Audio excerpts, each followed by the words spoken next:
Hey everyone, welcome back for another deep dive. And today we're going to be looking into a fascinating breed of goat. Yeah, you might even say infamous. Yeah, infamous is a good word for it. This is the Damascus goat. It's a breed that has, well, let's just say a unique look. Yeah, unique. Unique, Yeah. definitely.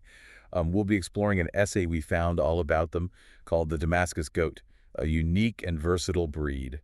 And we're going to try to go, beyond the surface level. Absolutely. I mean, you can't really talk about the Damascus goat without addressing the elephant in the room. Yeah, the so-called ugliest goat label that it's unfortunately gotten saddled with. Right. But we're going to discover there's a lot more to this breed than just its, shall we say, unconventional appearance. Right, exactly. So let's get down to it. What does a Damascus goat actually look like? Aside from ugly, I mean. Mm. I mean, they're goats, so we know they're going to have, the goat essentials. Well, they do have the classic goat features, Yeah, but like you said, amplified. amplified. Okay. Yeah. They have this really robust build, almost athletic. You'll see these long legs, a really well-defined chest. They look strong. Yeah, yeah, I can see that. Strong and sturdy. But then we get to the head, right? Ah, yes. The head. Where things get interesting. That's what I've heard. Imagine this convex profile, like a Roman nose almost. Yeah. And then you add these large drooping ears to the picture. Drooping, huh? Yeah, they kind of hang down. And some Damascus goats, just to add to the look, they even have an underbite. Oh, wow. Okay, so not just the standard goat face. Definitely not your average goat. So the essay mentions their coops, too. I mean, all goats have coats, but what about these ones? Yeah, so most commonly, you'll find Damascus goats with a reddish-brown coat, but the range is actually pretty diverse. Okay. Like, how diverse are we talking? You can find them in white, black, and even spotted varieties. But no matter the color, that coat is thick. Thick. Okay. And I imagine that's not just a fashion statement, right? Definitely not. That thick coat is crucial for survival, especially in the Middle Eastern climate where they originated. It helps insulate them against extreme temperatures, both hot and cold. Ah, so it's like a built-in climate control system. Exactly, makes them pretty resilient. Resilient and resourceful, kind of like a good survivalist. And speaking of resourcefulness, essay talks about how amazing these goats are when it comes to milk production, like seriously impressive. Oh yeah, they're like little milk machines. The essay says 3 to 5 liters of milk per day. Yeah, that's not an exaggeration. They're known for their high milk yield. Makes Mhm. them really valuable for dairy farmers. Wow. And is there anything special about their milk? Or is it just, goat milk?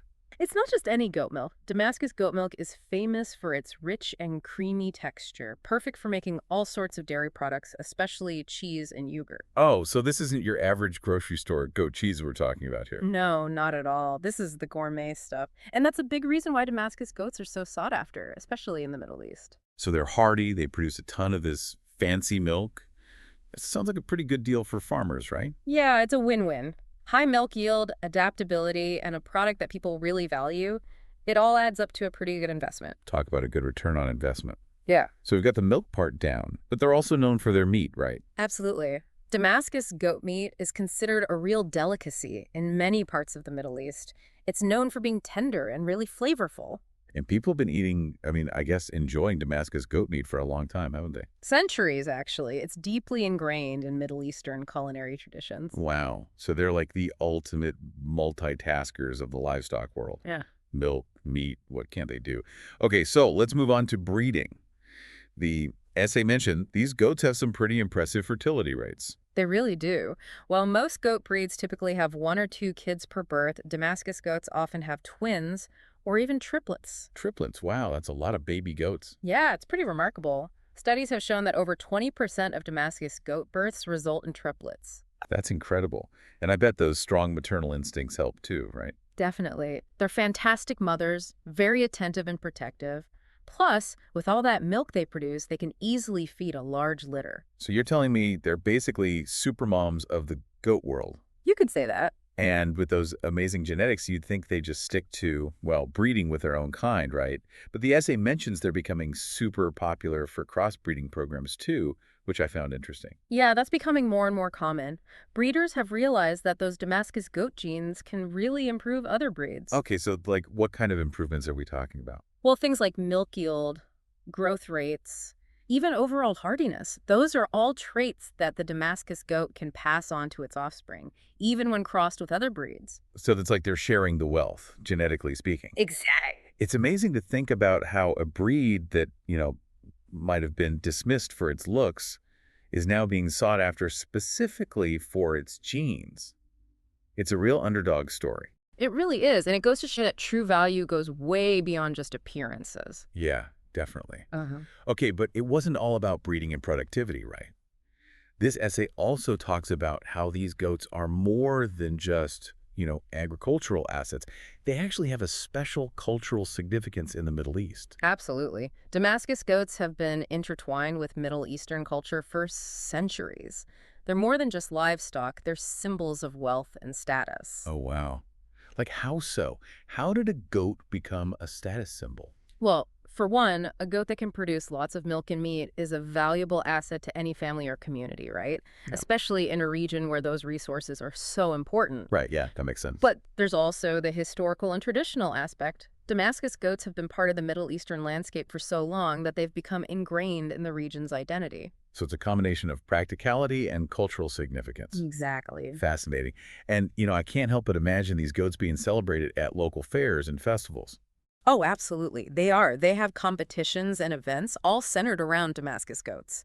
People take a lot of pride in breeding and showcasing them. Okay, so it's more than just a practical thing. It's a source of pride and tradition. That's really cool. But the essay didn't just focus on the Middle East, did it? These goats are, like, going global. That's right. In recent decades, Damascus goats have been exported to other parts of the world, Africa, Asia, even Europe. Breeders in these areas have realized that these goats, with their hardiness and productivity, could really benefit their agricultural systems. So the ugliest goat is now an international star. Talk about a glow up.